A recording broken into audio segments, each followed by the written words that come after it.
ऐसी कहानी जो इतिहास, प्रेम, रहस्य और शाप से जुड़ी हुई है। चुनार किला उत्तर प्रदेश के मिर्जापुर जिले में गंगा नदी के किनारे विंध्याचल की पहाड़ियों पर स्थित है। चुनार का किला एक ऐसा किला जो हजारों सालों से इतिहास की निगाहों में जिंदा है। इसके पत्थर आज भी गूंजते हैं, उन आवाजों से जो कभी राजाओं, रानियों और वीरों की थी।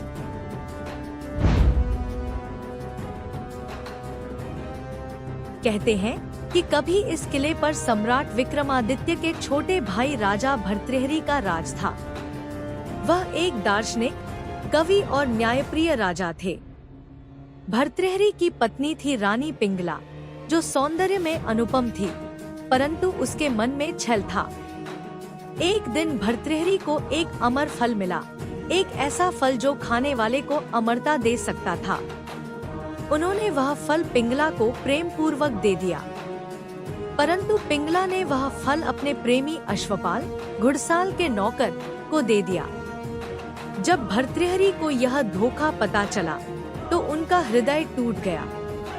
उन्होंने राज्य त्याग दिया और सन्यासी बन गए। जाते जाते उन्होंने चुनार किले को एक शाप दिया, जो भी इस किले से शक्ति प्राप्त करेगा उसे कभी शांति नहीं मिलेगी। यह शाप आज भी हवा में गूंजता है। समय बीतता गया, पर चुनार किला युद्धों और खून से भीगता रहा। पहले शेर शाह सूरी ने इसे मजबूत बनाया, फिर मुगलों और अंग्रेजों ने इसे हथिया लिया। जब अंग्रेजों ने इस किले का उपयोग जेल और छावनी के रूप में किया, तब लोगों ने एक सफेद साड़ी वाली औरत को किले की दीवारों पर शाम के समय घूमते हुए देखा।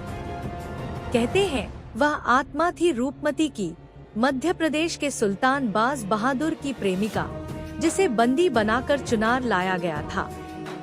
प्रेमी से बिछुड़कर उसने आत्महत्या कर ली और उसकी आत्मा आज भी प्रेम की तलाश में भटक रही है।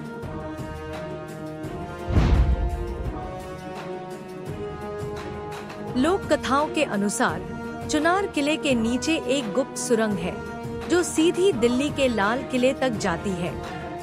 कई लोग उसे खोजने निकले, पर कोई लौटकर नहीं आया। कहा जाता है कि इस सुरंग की रक्षा करते हैं अदृश्य सैनिक, जो किले के सबसे बड़े रहस्य की रक्षा करते हैं।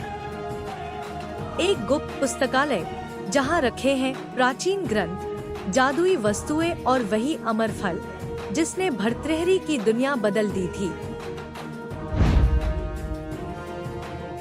आज भी चुनार का किला अपनी पूरी भव्यता के साथ खड़ा है, पर जब सूर्य अस्त होता है और गंगा का पानी सुनहरा हो जाता है, तब यह किला सिर्फ एक ऐतिहासिक इमारत नहीं रहता, यह एक कहानी बन जाता है जो आज भी जीवित है।